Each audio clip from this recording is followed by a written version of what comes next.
Memang sedap.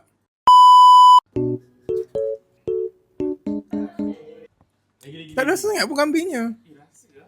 Sikit je lah. Rasa macam susu biasa. Tapi okey lah.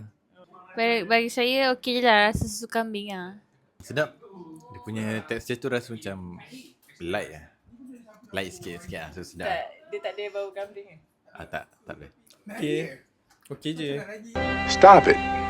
Get some help. Okey. Oi, kambing sini. Sedap. Rasa fresh. Dia rasa macam kambing-kambing sikit. Tapi biasa je. Macam susu biasa. Tapi dia ada... Dia berbeza lah dengan susu lembu. Tapi dia ada rasa macam kambing sikit. Okay, mula-mula reaction macam tu kan. Diam tu. Bukan sebab tak sedap tau.